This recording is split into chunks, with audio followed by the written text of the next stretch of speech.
चलो फिर शुरू करते हैं। लास्ट क्लास में हमने पढ़ा था फ्लूइड एट रेस्ट। उसमें जो लिक्विड था वो रेस्ट में था, तो अकॉर्डिंगली हमने पढ़ा density, pressure, buoyancy, right. Was that all clear? उसमें उसमें कुछ पूछना है?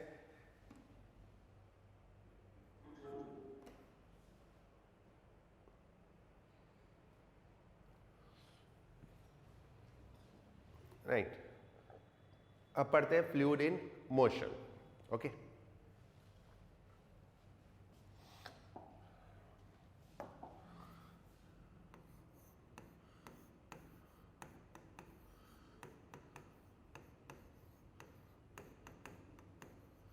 Fluid in motion. जब फ्लूइड मोशन में होता है तो उसमें भी फ्रिक्शन होता है, very much like that friction between two solid surface. Actually जब फ्लूइड मूव करता है तो that moves in form of layers की फॉर्म में मूव करता है। अगर कैनाल या रिवर काइंड ऑफ थिंग है तो then it moves in rectangular layer, और अगर एक पाइप है तो it moves in cylindrical layer, right. जैसे कोई कैनाल है तो किस टाइप से मूव करेगा ये? इट्स लाइक दिस, बहुत सारी लेयर्स हो जाएंगी।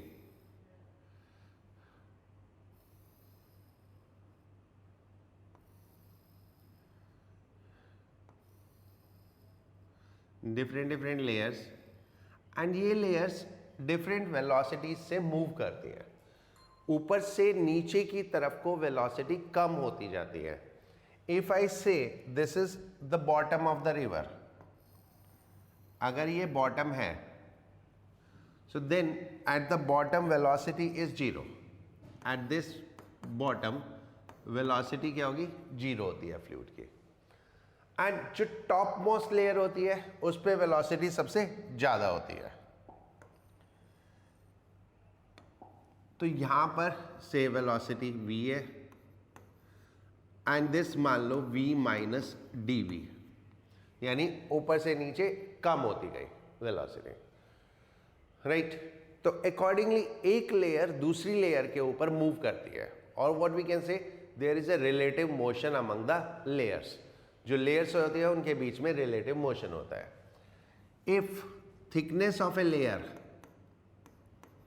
is dx and velocity difference is dv, so there is velocity gradient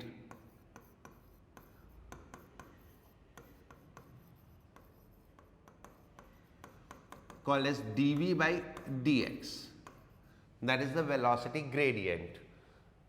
आपको कहीं पे भी वेलोसिटी ग्रेडियंट निकालना है, सपोज एक रिवर में निकालना है, टॉप मोस्ट लेयर की वेलोसिटी लो एंड बॉटम मोस्ट लेयर की वेलोसिटी तो जीरो हो गई, and then depth of river, तो you will find the velocity gradient. ये तो हो गया when moves in rectangular layer. अगर ये सिलेंड्रिकल लेयर्स में मूव कर रहे हैं, सिलेंड्रिकल लेयर्स में लाइक कोई एक सिलेंड्रिकल पाइप है,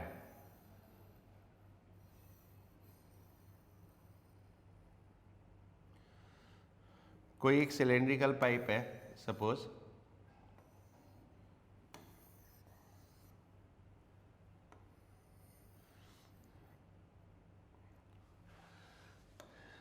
सो इसमें लेयर्स कैसी होती हैं? इसमें लेयर्स होती हैं डिफरेंट सर्कल में,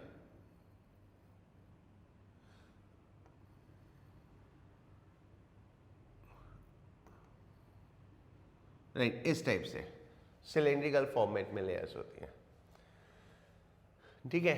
ये लेयर्स आपको भी दिखाई देंगी कब? एक ग्लास में पानी डालो और उसको ऐसे हिलाओ, सो देन टॉप पे हमें ना सर्कल्स दिखेंगे, टॉप पे सर्कल्स दिखेंगे, तो वो सर्कल कुछ नहीं है, those are the cylindrical layers.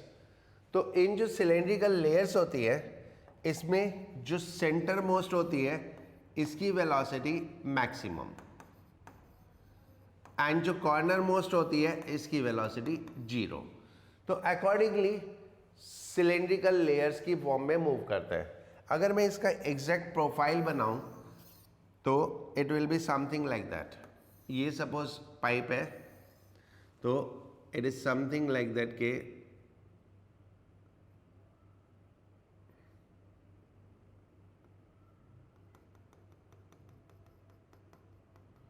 इस टाइप से जो सेंटर मोस्ट लेयर है वो आगे होगी, देन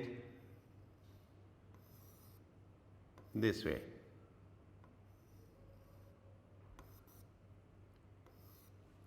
तो इस टाइप से मूव करता है फ्लूइड पैराबोलिक पाथ में। तो सेंटर वाली लेयर की वेलोसिटी सबसे ज़्यादा होती है एंड जो कॉर्नर पे होती है उसकी वेलोसिटी 0 होती है। कभी भी आप पानी वाला पाइप यूज़ करते हो, पानी वाला पाइप में कुछ टाइम यूज़ करने के बाद उसके अंदर उंगली डालो तो पता चलेगा सारी गंदगी पाइप के किनारे पे चिपकी हुई है। क्योंकि क्या होता है, जब फ्लूइड फ्लो होगा तो सारा जितना डर्ट होता है that moves towards the end of the, ठीक है, जो साइड्स होती है पाइप की साइड्स पे मूव करता है, और वहाँ पे क्योंकि वेलोसिटी होती नहीं है तो that can not move with the flow of water, नहीं। सिमिलरली रिवर या कैनाल में अगर देखोगे तो जो बॉटम है वहाँ पे सारा कुछ इकट्ठा हो जाता है, सब कुछ वहाँ इकट्ठा होता जाता है, बिकॉज जो बॉटम मोस्ट लेयर है वो मूव नहीं करती, तो whatever is going to bottom that become stationary, वो स्टेशनरी हो जाता है, राइट। होप सो समझ में आया होगा ये सब कुछ, ओके। सुन, क्या चीज?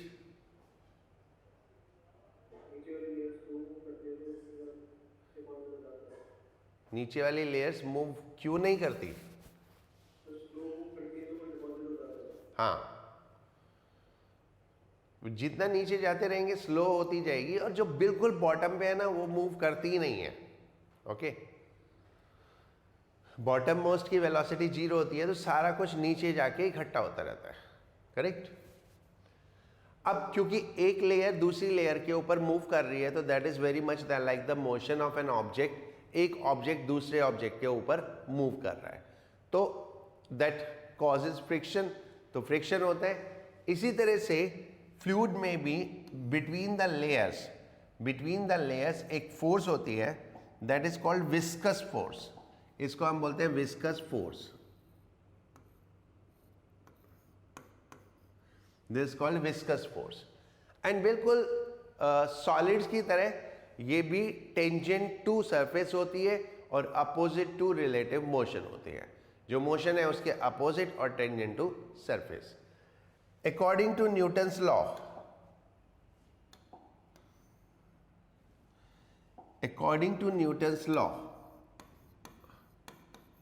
Newton's law of viscous force,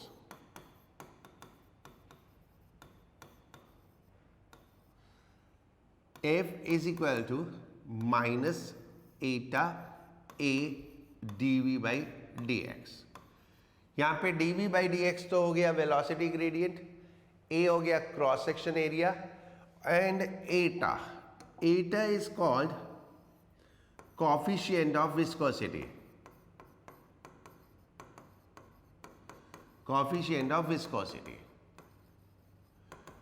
This coefficient of viscosity depend on the liquid, जो लिक्विड है या जो फ्लूइड है उसके ऊपर डिपेंड करेगा, टेम्परेचर पे डिपेंड करेगा, प्रेशर पे डिपेंड करेगा, यानी एक्सटर्नल कंडीशंस पे भी डिपेंड करता है।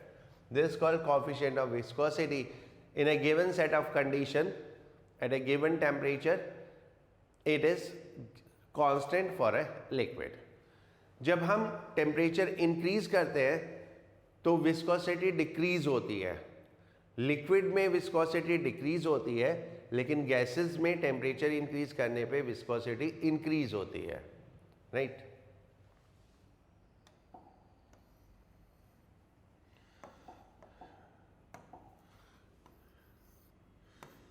Increase with increase of temperature in gases, and it decrease with increase of temperature in liquid। Liquid में टेम्परेचर बढ़ने पे ये डिक्रीज होता है, right. So this is what is the Newton's law of viscous force. What are the similarity and what are the dissimilarity? इसको हम viscous force को fluid friction भी बोलते हैं. Fluid friction.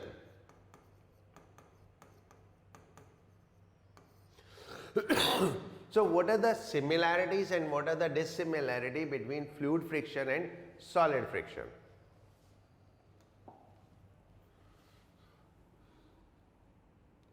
Both टेम्परेचर से कैसे चेंज होता है? एक्चुअली लिक्विड में तो डेंसिटी चेंज हो जाता है और गैसेस में मॉलिक्यूल्स का स्पीड चेंज हो जाता है. हाँ, गैसेस में मॉलिक्यूल्स की स्पीड बढ़ेगी तो दे मूव फास्टर और उनके जो कोलिजन रेट्स वगैरह होते हैं वो भी बढ़ जाते हैं. तो गैसेस में विस्कोसिटी का फिनोमेना थोड़ा डिफरेंट होता है, लिक्विड में विस्कोसिटी फिनोमेना थोड़ा डिफरेंट होता है. राइट? क्या हो गया? रुक जाती है.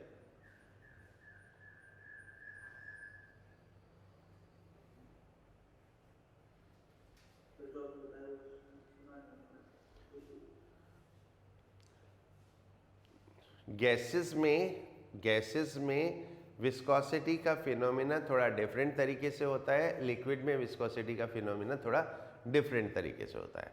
लाइक जैसे मैंने बताया, in the form of layer that is more over the liquid.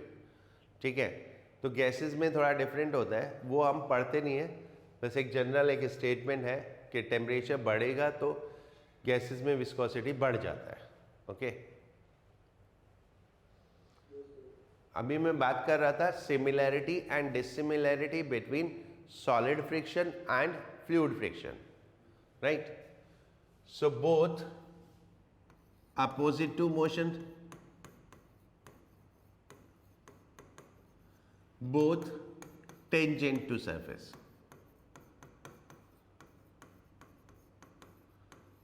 These are the similarities. Dissimilarity: solid friction is independent of area,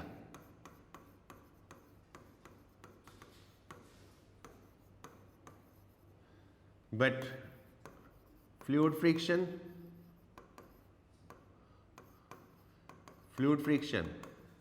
या viscous force depend on area. That is one dissimilarity. Second, solid friction is independent of speed.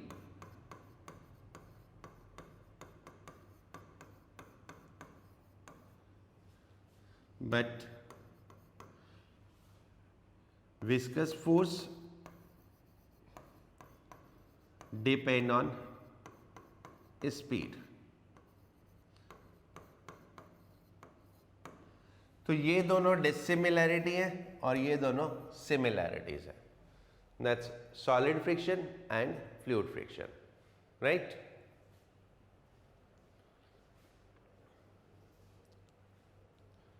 हो गया?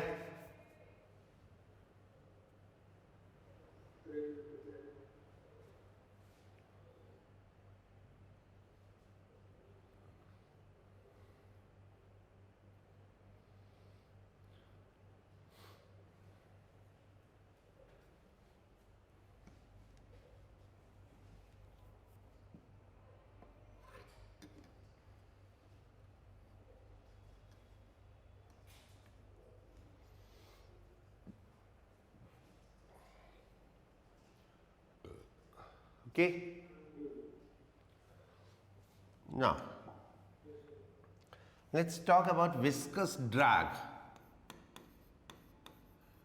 Viscous drag या viscous force is same thing, that is resistance of medium. Like हम बोलते हैं ना, कोई object move कर रहा है हवा में, so that is air resistance हो गया. So that air resistance is nothing, that is viscous drag, right? When an object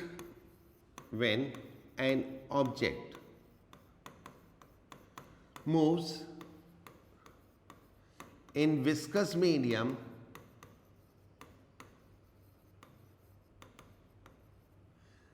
its motion is opposed. Its motion is opposed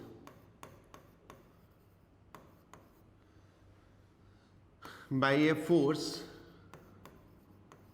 called viscous drag.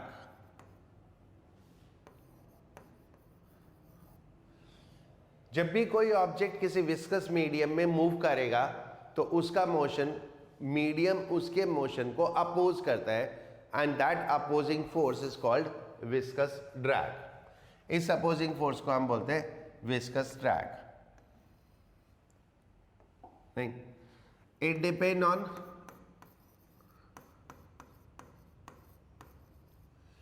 Shape, size of object and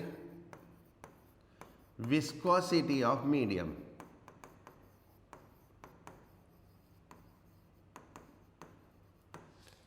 It depends on shape of object, size of object and viscosity of medium. And it is always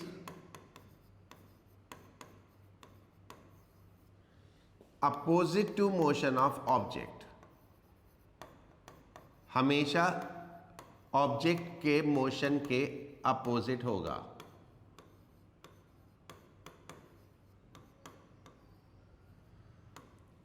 it is always opposite to motion of object. जो भी object का motion है ये हमेशा उसके opposite होगा. Correct? ठीक है. So what is that? When an object move in a viscous medium, उसका मोशन अपोज होता है, उसको हम विस्कस ड्रैग बोलते हैं. वो डिपेंड करता है शेप के ऊपर, साइज के ऊपर और मीडियम की विस्कोसिटी के ऊपर. ये हमेशा अपोजिट टू मोशन होता है. अब किस किस के बीच में होता है? कोई भी दो डिफरेंट मीडियम हो सकते हैं, लाइक लिक्विड इन गैस, जैसे कि droplets in air, a solid object in liquid और in gas, a gas object in liquid जैसे कि bubble, air bubble in liquid. So ये ऑब्जेक्ट किसी भी शेप स्टेट में हो सकता है. ऑब्जेक्ट सॉलिड भी हो सकता है, लिक्विड भी हो सकता है और गैसेस भी हो सकता है. जैसे सॉलिड में तो कोई भी ऑब्जेक्ट हो गया, लिक्विड में जैसे ड्रॉपलेट हो गई और गैसेस में जैसे एयर बबल हो गया वाटर के अंदर, राइट. और ऐसे ही मीडियम तो फ्लूइड होना चाहिए. फ्लूइड में लिक्विड भी हो सकता है और गैस भी हो सकता है. Correct?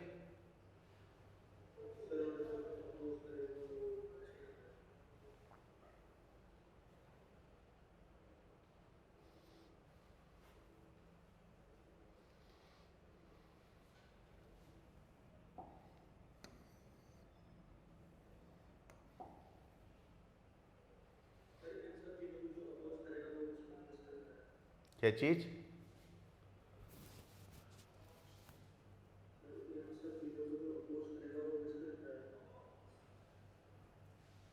Opposed by a force called viscous drag.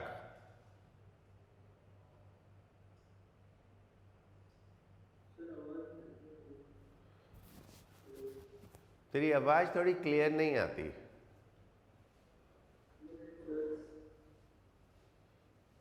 मेरी आवाज सुनाई दे रही है तेरे को?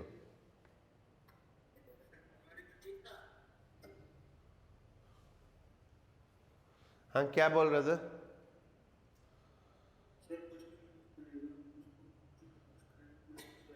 पता नहीं, तेरी आवाज बहुत अजीब सी आती है. किसी और को सुनाई दे रही हो तो बता दो.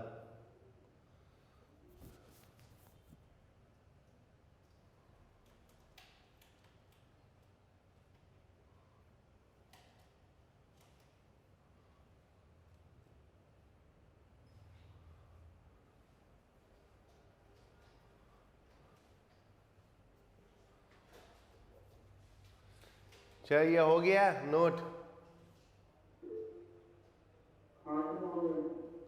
Okay.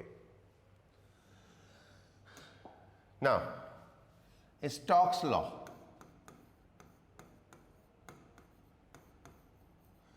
Stokes law is for viscous drag on a spherical body. Stokes law is for viscous drag on a spherical body. I told you about it. Depends on shape, size and medium. तो Stokes law specifically spherical body के लिए है, right? Viscous drag on a spherical body. इसलिए हम जितने study करते हैं वो सब स्फेरिकल बॉडीज को स्टडी करते हैं. Viscous drag on A spherical body is 6 pi eta r v. 6 pi eta is coefficient of viscosity, r radius and v is velocity of object. So this is the force that directly proportional to velocity. यानी जैसे जैसे velocity बढ़ेगा तो ये force भी बढ़ेगा. Okay, right?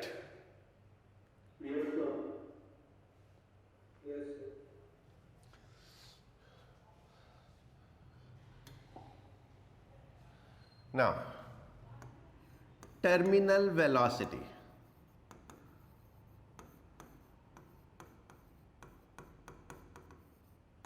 What is terminal velocity? देखो, अगर हम क्लाउड्स को एज्यूम करें तो क्लाउड्स की हाइट कितनी होती होगी? करीब 3-4 किलोमीटर. जो क्लाउड्स की हाइट होती है लगभग 3-4 किलोमीटर ऊपर होते हैं. तो अगर मैं 4 किलोमीटर हाइट की बात करूं और वहां से एक ड्रॉपलेट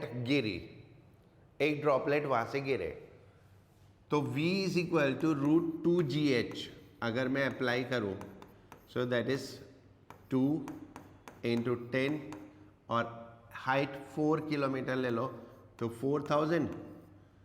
तो ये हो गया 200 √2, approximately 280 meter per second. This is what is the speed of droplet. ये स्पीड होनी चाहिए ड्रॉपलेट की. ये स्पीड बहुत ज़्यादा होती है, 280 पता बहुत ज़्यादा होती है. कैसे? किलोमीटर पर आवर में कन्वर्ट करेंगे तो कितना आएगा? ये इसको किलोमीटर पर आवर में कन्वर्ट करेंगे तो 18/5 से मल्टीप्लाई करते हैं, करीब 1000 किलोमीटर पर आवर हो जाती है. समझे? So this speed is very high. सोचो, इस स्पीड से अगर ड्रॉपलेट स्ट्राइक करेगी तो क्या होगा? तो सिर पे गिरेगी तो अंदर तक घुसती चली जाएगी. That is speed more than the speed of bullet. लेकिन ऐसा होता नहीं है. जो ड्रॉपलेट की स्पीड होती है वो बहुत कम होती है. तो दैट स्पीड, जो वो बहुत कम स्पीड है, उसको हम टर्मिनल वेलोसिटी बोलते हैं. उसको टर्मिनल वेलोसिटी बोलते हैं. And how we write that? Terminal velocity is maximum velocity acquired by freely falling body acquired by freely falling body in a viscous medium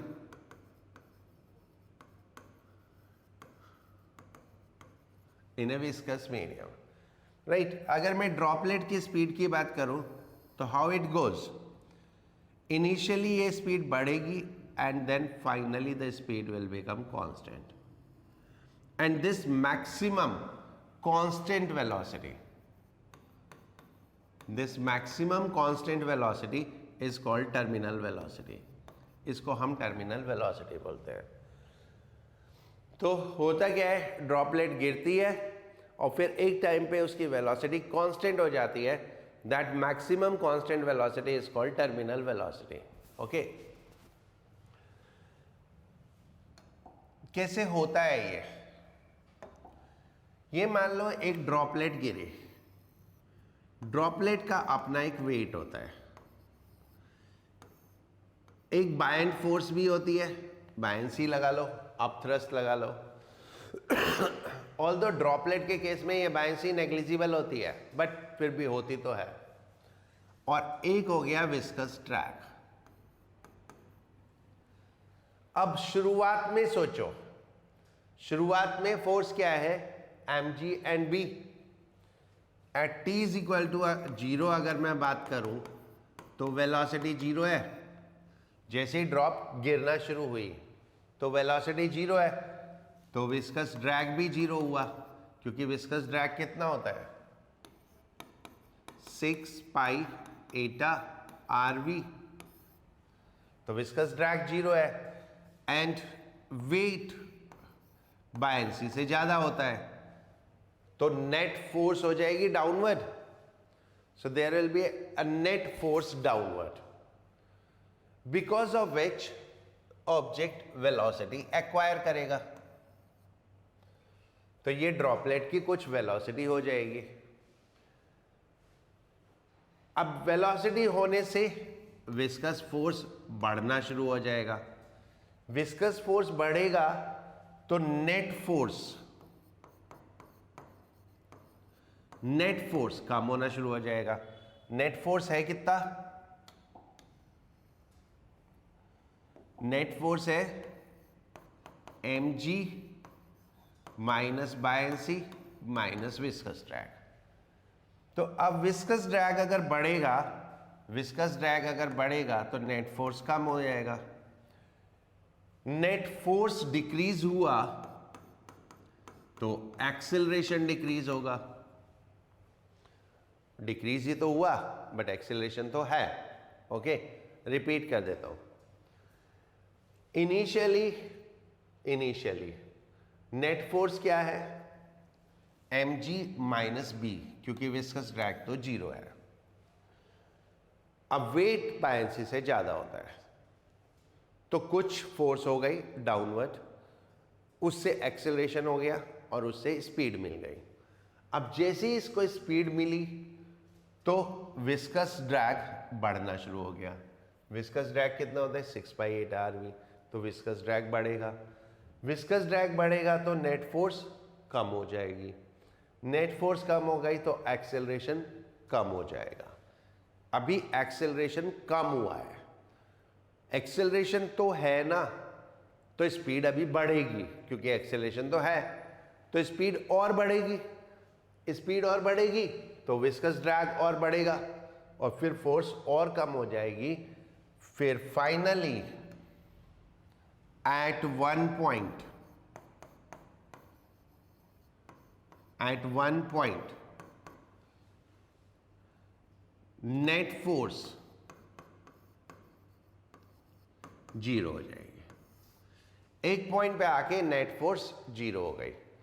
net force 0 हो गई तो एक्सेलरेशन 0 हो गया, और एक्सेलरेशन 0 हो गया तो वेलोसिटी बढ़ना बंद हो गया, और अब वेलोसिटी कांस्टेंट हो गई। अब सब कुछ स्टेबल हो गया, वेट, बायंसी और विस्कस ड्रैग भी, क्योंकि अब वेलोसिटी कांस्टेंट हो गई। तो in general at terminal velocity what happen, net force on object is 0, right?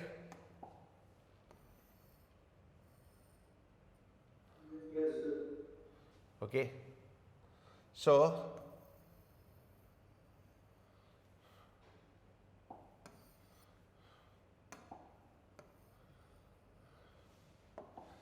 at terminal velocity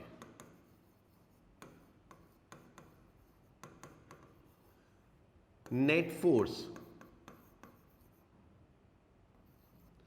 F कितना होता है, mg minus b minus F V is equal to 0. This net force is 0 and terminal velocity ये हम बाकायदा इससे calculate कर सकते हैं, but I don't feel the need to do that.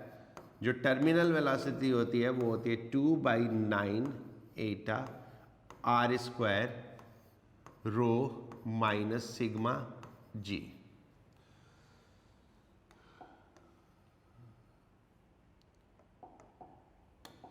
Row is density of object, बाकी सब symbol का मीनिंग यूजुअल है, and sigma is density of medium.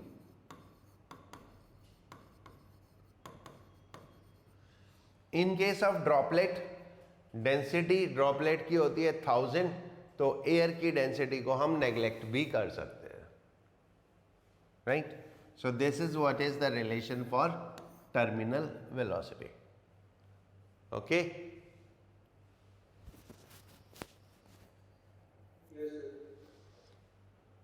हो गया?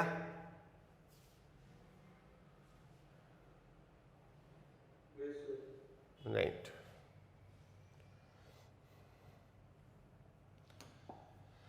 एक क्वेश्चन करो।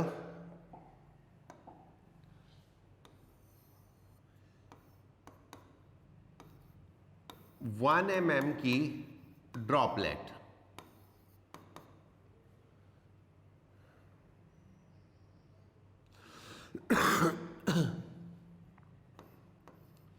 टेन मीटर पर सेकेंड की स्पीड से गिर रही है। 1 mm की ड्रॉपलेट 10 मीटर पर सेकेंड की स्पीड से गिर रही है। ऐसी 1000 ड्रॉपलेट कंबाइन हो गई, ऐसी 1000 ड्रॉपलेट कंबाइंड हो गई और एक बड़ी ड्रॉप बन गई। ठीक है, ये 1 mm की drop 10 metre per second velocity से गिर रही थी और 1000 ड्रॉप्स ऐसी कंबाइन होके एक बड़ी ड्रॉप बन गई। अब वो बड़ी ड्रॉप की वेलोसिटी क्या होगी वो कैलकुलेट करना है। क्वेश्चन समझ में आ गया?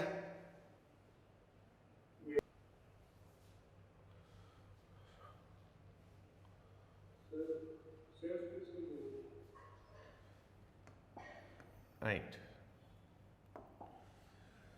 वेलोसिटी होती है proportional to R square, right.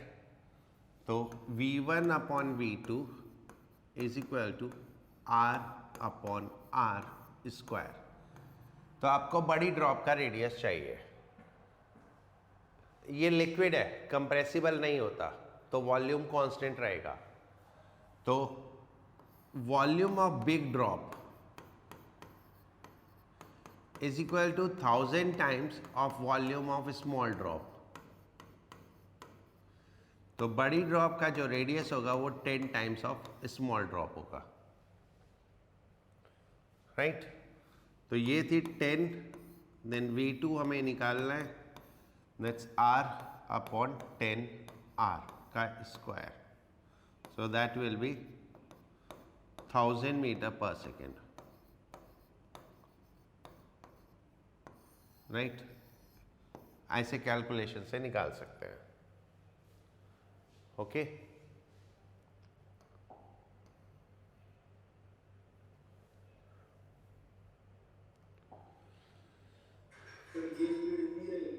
हाँ,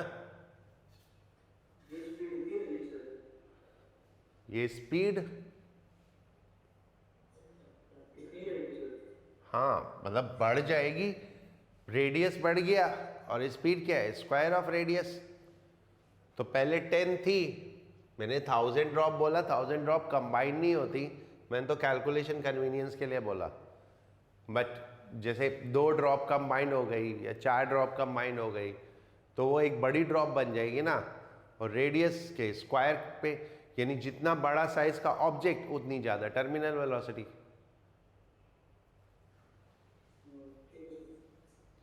हो गया? So this was the part related to viscosity. Okay. Now let's talk about the fluid flow.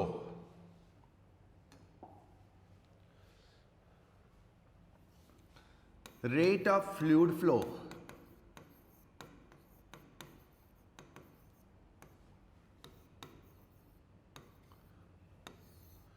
ये होता है volume per unit time, metre cube per second, and it comes out as AV. A means area and V means speed. So product of area and speed is rate of flow.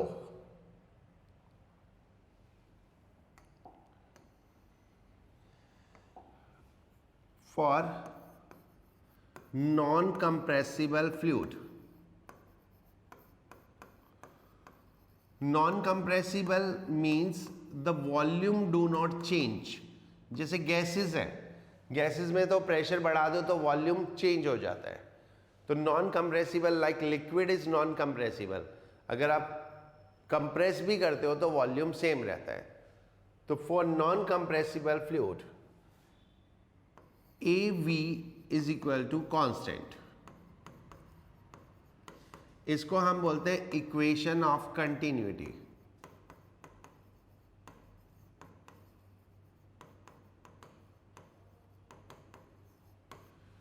That is called equation of continuity, right? Rate of fluid flow constant ही रहेगा obviously. अगर मेरे पास ये एक pipe है तो जितना मैं liquid इधर से डालूंगा उतना ही तो इधर बाहर निकलेगा. ना तो वो बढ़ेगा ना वो कम होगा. जितना लिक्विड में इधर एंटर करेगा उतना ही लिक्विड उधर से बाहर निकल जाएगा. तो ना ये कम होगा ना बढ़ेगा. इसको हम इक्वेशन ऑफ कंटिन्यूटी भी बोलते हैं और ये simply AV is equal to constant होता है.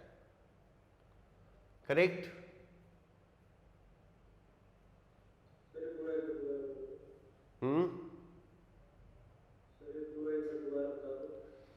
Rate of fluid flow means कितना वॉल्यूम पर सेकेंड फ्लो हो रहा है, इसको हम रेट ऑफ फ्लूइड फ्लो बोलते हैं.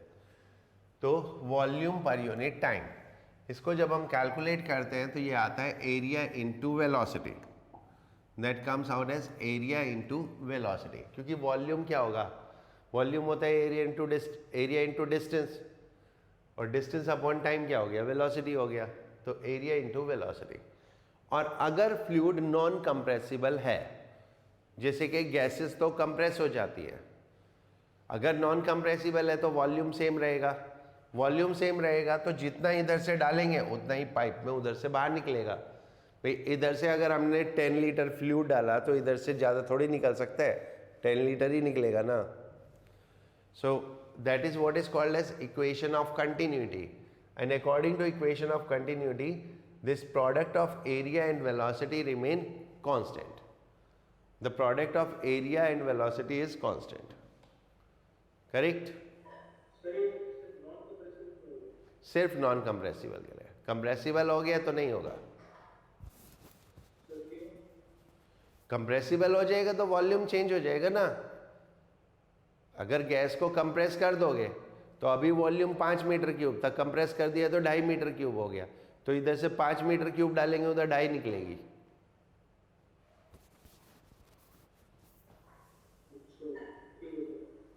ठीक है? राइट.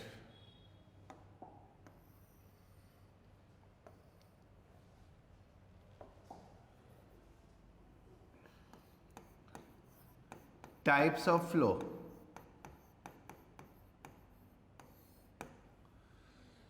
टाइप्स ऑफ फ्लो में one is steady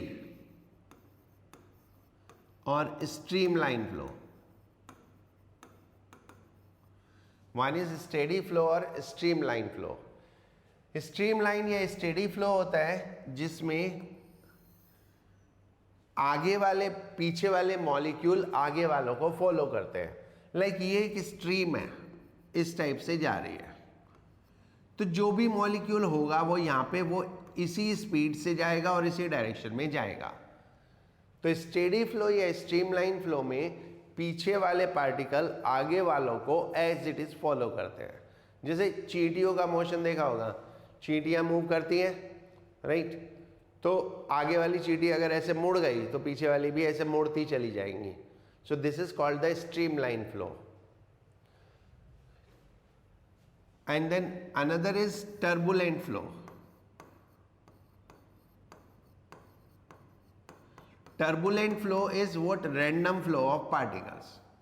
Random flow of particles, when particles move randomly, so then it is called turbulent flow. Streamline flow का एक और एग्जाम्पल है, that is laminar flow. Laminar flow में fluid layers में form करता है, flow करता है, जो कि हमने शुरुआत में बात की थी. तो the flow of fluid in the form of layer is also steady flow and that is called laminar flow, right?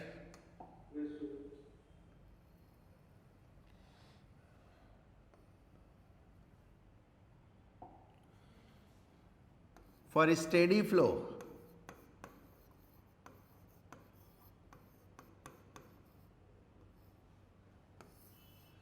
Q is equal to pi p r to the power 4 8 eta L. This is how we can calculate rate of flow across a tube. ये कोई tube है, इसमें pressure difference P है, इसकी length L है और radius इसका R है. तो what will be the rate of flow through this tube? That is pi p r to the power 4 8 eta L. ये जितना लेंथ बढ़ता जाएगा उतना रेट ऑफ फ्लो कम होता जाएगा. Rate of flow means volume per unit time. तो हमेशा pipe उतना ही यूज करना चाहिए जितना जरूरत हो. अगर हम बहुत लंबा पाइप यूज करते हैं तो जो फ्लो रेट है वो हमेशा कम होता है, करेक्ट? तो ये एक सिंपल, इसको पॉइसयूले इक्वेशंस भी बोलते हैं, right? That determine rate of flow, यानी कितना रेट ऑफ फ्लो होगा जब कुछ प्रेशर डिफरेंस P है across a tube of length L and eta is coefficient of viscosity, right? Okay.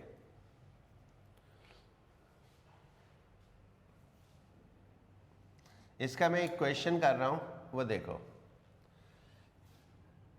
ये एक ट्यूब थी L लेंथ की, R रेडियस की, इससे रेट ऑफ फ्लो Q था और इसके अक्रॉस प्रेशर डिफरेंस P था. तो according to formula Q is equal to कितना हो जाएगा? पाई P r to the power 4 8 eta L. अब हमने क्या किया,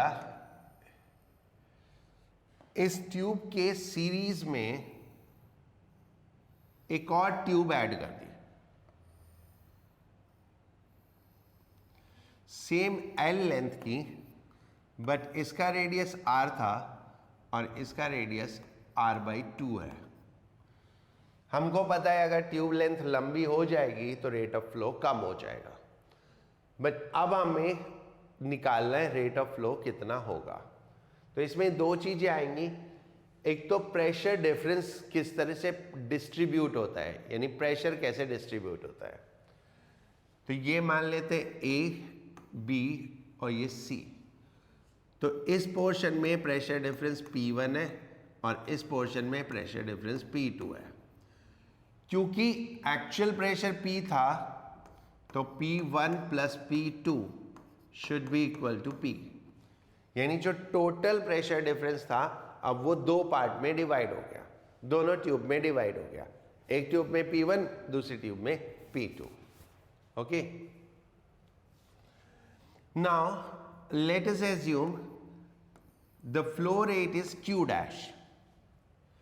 अब जितना इधर से फ्लो करेगा उतना ही इधर बाहर निकलेगा.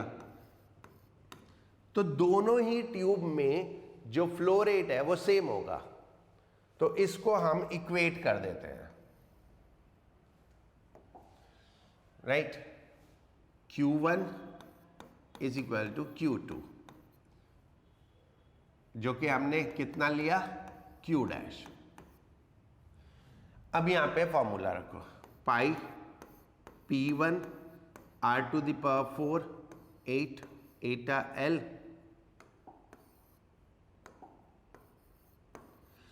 is equal to pi P2 R by 2 to the power 4 8 eta L। इससे कैलकुलेट करने पे आया P1 is equal to P2 by 16, क्योंकि R by 2 2 to the power 4 कितना हो गया 16, तो P1 is equal to P2 by 16 या P2 is equal to 16 P1। तो यहाँ पे हम ये रख दें P2 की जगह 16 P1, so the pressure is P by 17 और P बाई 17 हो गया तो P2 कितना हो गया, P2 is 16 P by 17. So this is the way you can calculate the pressure difference across the two tubes.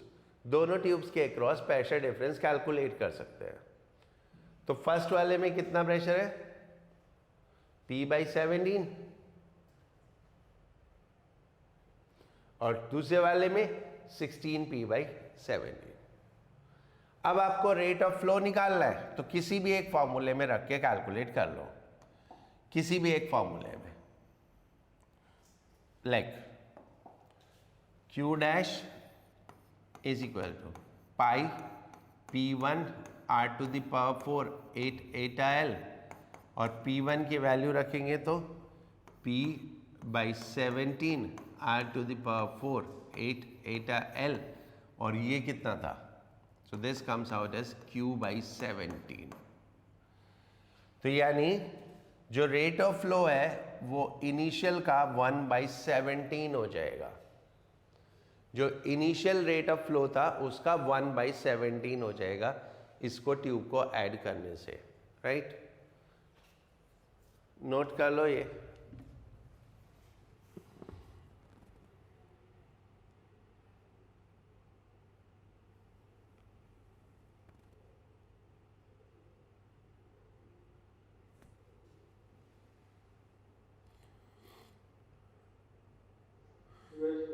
हो गया, कुछ पूछना है किसी को?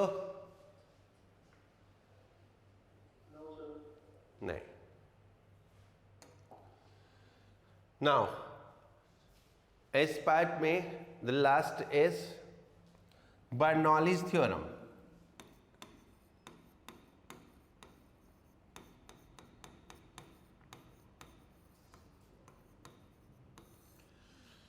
Bernoulli's theorem is basically conservation of energy.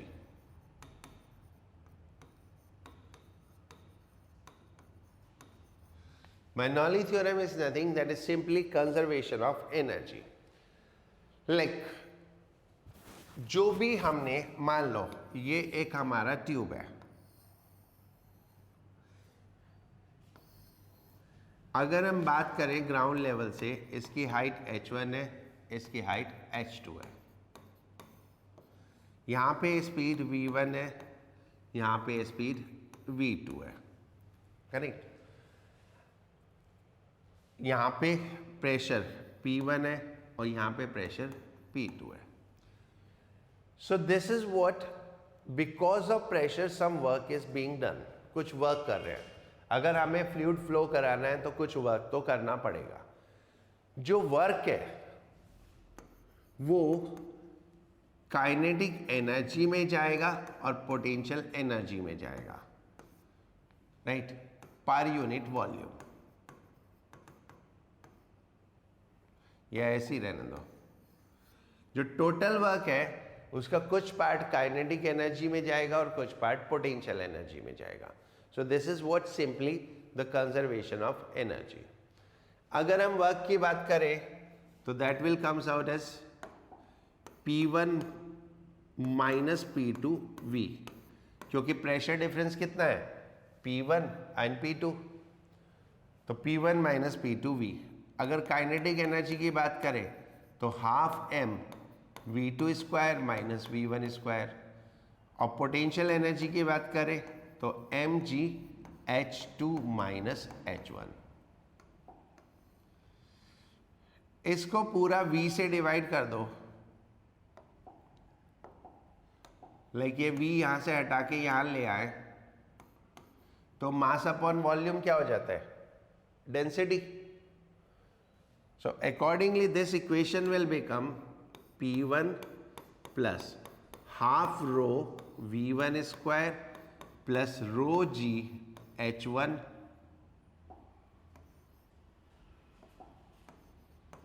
is equal to P2 plus half rho V2 square plus rho G H2। And बिल्कुल simple language में बोले pressure plus kinetic energy per unit volume plus potential energy per unit volume is constant.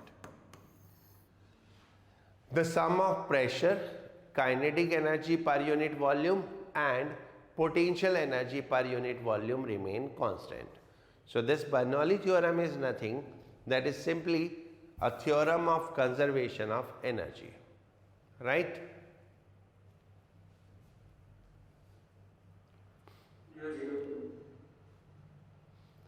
इसके कुछ applications हैं, बचपन में पढ़े होंगे, फिर भी 2-4 एप्लीकेशन मैं बता देता हूँ। ओके, ये हो गया ना?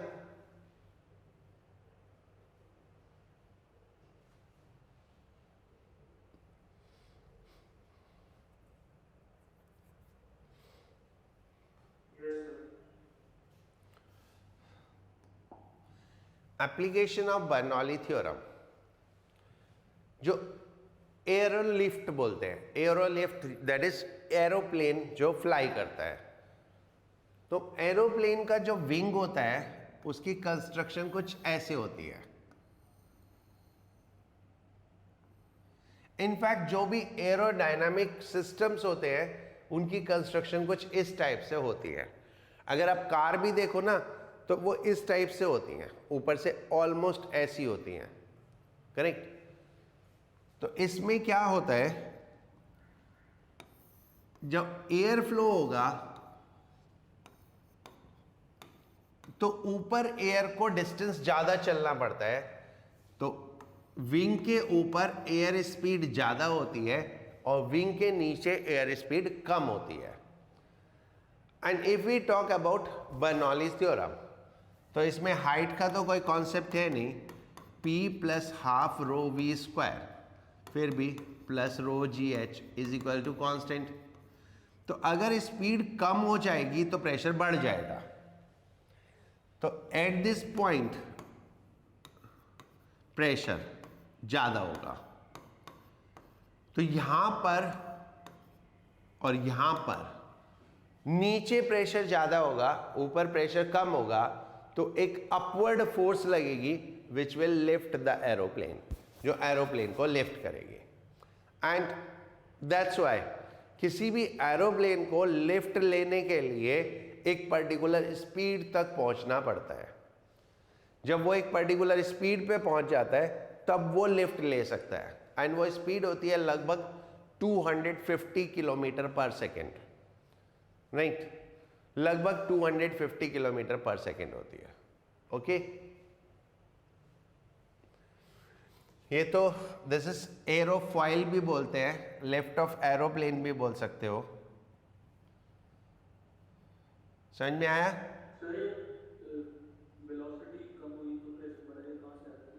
ये एक्चुअली देखो, जब ये ऑब्जेक्ट आगे मूव करता है तो पीछे स्पेस वैकेंट होता है ना। कोई भी ऑब्जेक्ट जब आगे आएगा तो पीछे स्पेस वैकेंट हो जाएगा, तो वो उस स्पेस को फिल करने के लिए एयर रश करती है। इसीलिए तो कोई भी ऑब्जेक्ट जब भागता है तो हवा तेज लगती है, क्योंकि एयर उस प्लेस को फिल करने के लिए रश करती है। तो यहां से एयर का यहां तक पहुंचने का टाइम सेम होता है, चाहे वो ऊपर से जाए चाहे वो नीचे से जाए। And being this time is same, ऊपर पाथ लंबा है, तो लंबा पाथ होने की वजह से और टाइम कम होने की वजह से स्पीड बढ़ जाती है। तो इसलिए ऊपर ज़्यादा स्पीड से एयर रन करती है और नीचे कम स्पीड से एयर रन करती है। ठीक है?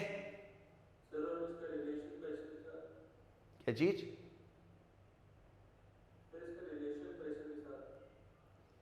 रिलेशन कौन सा?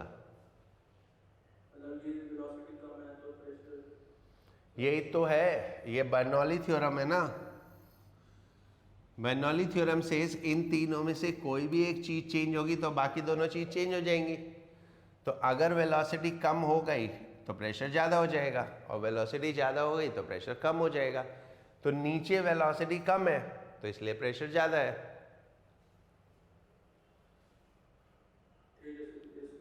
Okay, now blowing of roof. जो घर होते हैं टेम्परेरी रूफ वाले, जो टेम्परेरी रूफ वाले होते हैं उनकी छत उड़ जाती है स्टॉर्म में। एक्चुअली जब स्टॉर्म आता है तो ऊपर हवा की स्पीड और अंदर हवा की स्पीड, तो घर के अंदर तो हवा की स्पीड कुछ है ही नहीं, लेकिन बाहर स्टॉर्म की वजह से ऊपर हवा की स्पीड बहुत ज़्यादा हो जाती है। तो यहाँ ऊपर जो प्रेशर है वो कम हो गया और नीचे जो प्रेशर है वो ज़्यादा हो गया। जो अंदर घर के प्रेशर है वो ज़्यादा हो जाएगा और बाहर प्रेशर कम हो जाएगा। तो because of this pressure this roof will blow of, ये छत ऊपर उड़ जाएगी। तो प्रैक्टिकली हम लोग मिस्टेक करते हैं, जब स्टॉर्म आता है तो हम सारे खिड़की दरवाजे बंद कर देते हैं, लेकिन अगर हम खिड़की दरवाजे खुले रखेंगे तो अंदर भी स्पीड ज़्यादा होगी और बाहर भी स्पीड ज़्यादा होगी। और जब हम बंद कर देंगे तो अंदर क्या होगा? अंदर एयर है ही नहीं, एयर की स्पीड है नहीं, तो then roof will blow out. Right? ये समझ में आया?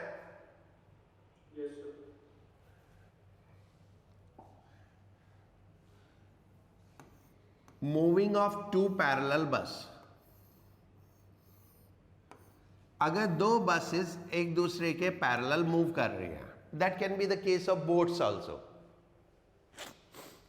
ये दो बसेस एक दूसरे के पैरेलल चल रही है तो एयर ऐसे रश करेगी,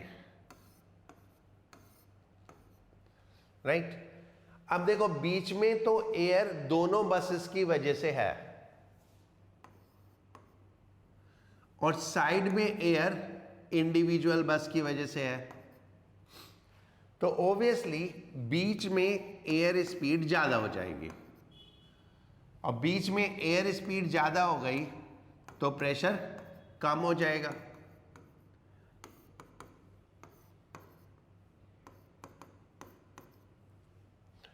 राइट? तो दोनों साइड से प्रेशर ज़्यादा होगा। ऑब्वियसली साइड में स्पीड कम है तो प्रेशर ज़्यादा होगा, तो बस के दोनों साइड पे प्रेशर बढ़ जाएगा and then they will come closer, और वो क्लोजर आएंगी तो दे में कोलाइड, तो वो कोलाइड हो सकती है। तो अगर पैरेलल रनिंग बसेस के बीच में स्पेस नहीं है, so there are chances they may collide with each other. And in general आप हाईवे पे बाइक लेके खड़े हो जाओ साइड में और देखोगे जब गाड़ियां आती जाती है ना तो आपका बाइक ऐसे ऐसे शेक करता है, right? So this is because of the force. हो गया?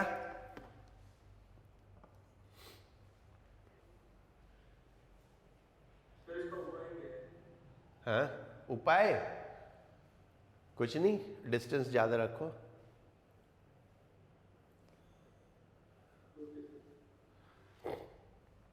देन ऑन द प्लेटफॉर्म, किसी भी प्लेटफॉर्म पे आप जाओ तो एक येलो लाइन बनी होती है ऐसे, और बोला जाता है इसके आगे मत खड़े हो। यहां पे हमारा ट्रैक होता है, ये रेलवे ट्रैक है, और यू आर एडवाइज इस लाइन के आगे खड़े मत हो। तो if someone stand beyond this line तो क्या होगा? अब देखो ट्रेन ऐसे या ऐसे आएगी जाएगी, तो at this point velocity of air ज्यादा हो जाएगी, यानी in front of us velocity air की ज्यादा होगी, क्योंकि हमारे सामने से ट्रेन ऐसे गई तो हमारे सामने एयर वेलोसिटी ज्यादा हो गई।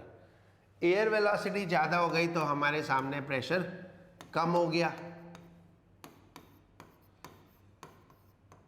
सामने प्रेशर कम हो गया, पीछे प्रेशर ज्यादा है, तो क्या होगा, एक पुश लगेगा and we will fall on track, right. So that's why you should not stand closer to track, थोड़ा पीछे खड़ा होना चाहिए, और इसीलिए एक लाइन मार्क्ड होती है कि आप इस लाइन के पीछे खड़े होंगे, समझे? Right. And last for the day एक होती है टॉरिसेली थ्योरम।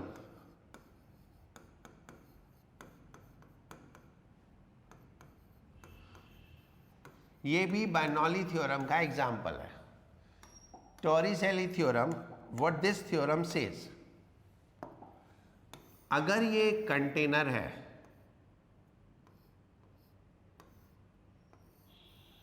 और filled with liquid and there is a orifice, orifice means a small hole, there is a orifice, तो यहां से लिक्विड फ्लो करेगा, ये लिक्विड फ्लो करेगा v वेलोसिटी से, और ये v वेलोसिटी उतना ही होगी जितना हम एक ऑब्जेक्ट को ड्रॉप करें तो वो एक्वायर करेगा। तो अगर कोई ऑब्जेक्ट h हाइट से ड्रॉप करता है तो उसकी वेलोसिटी कितनी हो जाती है, √2gh। तो अकॉर्डिंगली ये वेलोसिटी भी कितनी होगी, √2gh। इसको हम बोलते हैं velocity of a flux, v is equal to √2gh, यानी h हाइट नीचे अगर है तो जो फ्लक्स है वो √2gh वेलोसिटी से बाहर आएगा, राइट? Yes sir. कुछ पूछना है किसी को? No sir. So this is what fluid in motion. Next class में पढ़ेंगे सरफेस टेंशन, ओके?